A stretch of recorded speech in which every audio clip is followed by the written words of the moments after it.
Okay, 9th class आज का हमारा टॉपिक जो चैप्टर 10 में फिनिश हो जाएगा। ये कंप्लीट करने के बाद टॉपिक्स आपका पता है, जैसे थ्रस्ट, आपकी जो थ्रस्ट एंड प्रेशर से आगे जितना भी टॉपिक है that is कटेड from your syllabus. आपका ग्रेविटेशन चैप्टर यहीं तक था, ठीक है।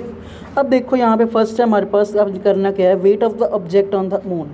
अब हमने कैलकुलेट करने के रिलेशन बनाना है कि weight of the object on the moon जो होता है वो 1/6 होती है उसकी value than the weight of the same object on the earth. For example, for sake example लेते हैं, किसी भी चीज़ का सपोज एक टेबल का या फिर एक कार का वेट जो है on the earth is 1200 kgs। Car का वेट जो है अर्थ पे 1200 kgs है, ठीक है। वही सेम वेट हमने मून पे निकालना है। तो मून पे वेट निकालने का फॉर्मूला क्या होता है, that is 1/6 of the actual wait on the अर्थ। जो वेट अर्थ पे है उसका एक्चुअल वेट से 1/6 on the weight on the moon. जैसे 1/6 और 1200 करेंगे तो 200 kgs की वो कार लगेगी। एक्चुअल में वेट उसका चेंज नहीं होगा, बस उसकी वैल्यूज़, ग्रेविटेशन की वैल्यूज़ की वजह से भी वेट चेंज होता है। हम डेराइव करेंगे इस रिलेशन को कि 1/6 कैसे बनाएंगे, उसकी डेरिवेशन है। हमने क्या करना है, लेट हमने लेना है एक ऑब्जेक्ट लेना है जिसका मास जो होगा सेम, एक ऑब्जेक्ट लेना है पर्टिकुलर मास का। वही ऑब्जेक्ट का मास हमने कैलकुलेट करना है अर्थ पे, वही आपका कैलकुलेट करना है मून पे। उसका नेम लेना है स्मॉल m। अब नाउ उसके बाद let the weight of the object on the moon be Wm and the mass of the moon is mm and the radius of the moon is rm, ठीक है।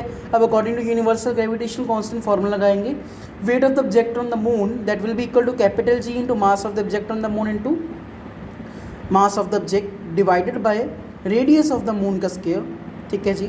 Similarly हम अर्थ के बारे में करेंगे, मास of the object on the earth small m, mass of the earth me, radius of the earth re and the weight of the object on the earth is we। So according to universal law of gravitation, weight of the object on the earth is equal to capital G into mass of the earth into mass of the body divided by the radius of the earth का square.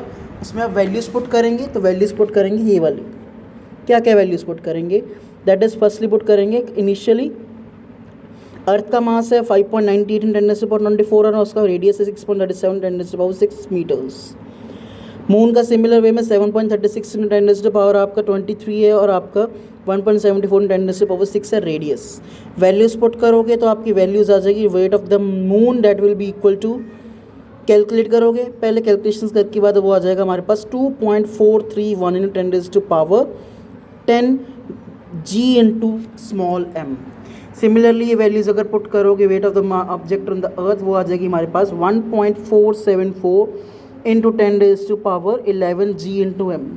अब इसकी जब weight of the object on the moon weight of the object on the अर्थ को divide करोगे तो G into m दोनों की cancel हो जाएगी। हमारे पास बचेगा 2.431 10⁻10 डिवाइडेड बाय 1.471 × 10⁻11। कैलकुलेशंस करोगे तो हमारे पास अप्रॉक्सीमेट वैल्यू है 0.165, अप्रॉक्सीमेशन के बाद आप लोगे 1/6।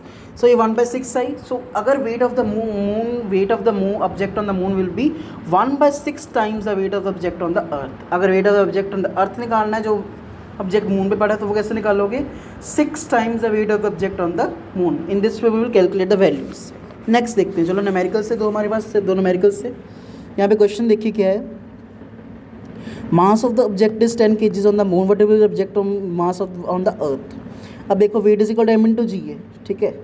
वेट क्या है, m इंटू जी है। सिमिलरली अब यहाँ पे एक्सेलरेशन टू ग्रेविटी है हमारे पास, g is equal 9.8 metre per second. Value w is equal to 10 × 9.8 that is 98 newtons. Thus weight of the object on the is 98 Newton's.